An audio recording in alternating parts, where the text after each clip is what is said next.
It has become a twice-a-weekend ritual in Denver. Drivers turning highways into racetracks. And the Aurora Police Department calls illegal highway racing in the metro an epidemic. And just tonight, they responded to calls of racing and people firing guns in North Aurora. And they recovered 50 shell casings. Now, recently, Aurora Police took investigative reporter Jace Larson undercover to show how dangerous they say racing can be for all of us innocent drivers.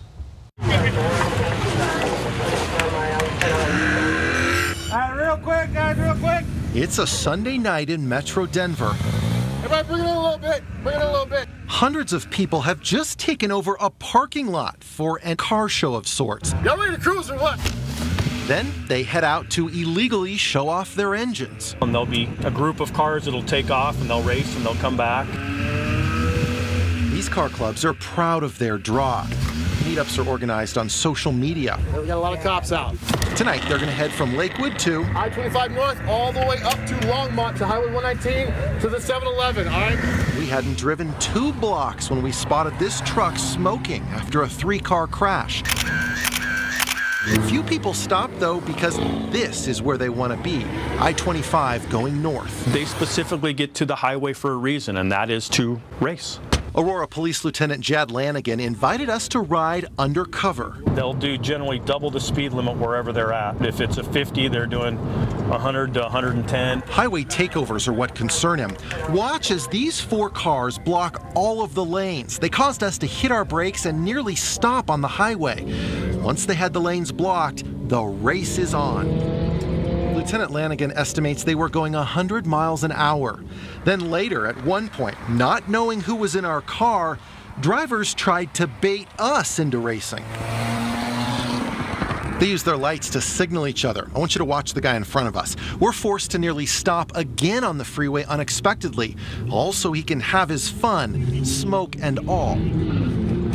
Our city streets are not designed, and our city highways are not designed as raceways. We're not the Autobahn. This unrelated crash 2 weeks ago of just one car going 100 miles an hour shows what a high-speed crash looks like. And this is the aftermath of 2 cars racing on Mississippi east of Buckley a few years ago. It's become an epidemic in the metro area. They think that they can get away with this. Racing westbound on the street. Cheryl Moore sees it frequently from her front yard near Chambers and Smith Road. 2 cars side by side racing, going 60, 70 miles an hour. These are race marks. It's not just the highway. These tire marks at the warehouse area north of I-70 tell the racing story here. They've actually painted a white line on the road right here, right in front of us. What worries this lieutenant the most is the high speeds. Well over 100 miles an hour right there, both those cars. We all drive these roads, and they're not expecting some car to come fly by them or fly up on them at over 100 miles an hour. Last year, there was a record 33 people killed in Aurora crashes. Now, not all of them were racing. Aurora police have tried to stop the racing epidemic, ticketing more than 20 drivers in a recent weekend night. But it's difficult, they say, to catch everyone because there's so many. My biggest fear is that my daughter's coming home late from work one night and somebody clips her car and puts her into a Jersey barrier. And now I have to deal with my daughter in the hospital with potentially catastrophic injuries because of their carelessness and recklessness on our city streets. So if someone gets a ticket for racing, it's 12 points on their license, and 12 or more points for adults in 1 year means that license gets suspended. It is hard to catch these guys, though, so oftentimes people can just plead down a ticket even when they are caught.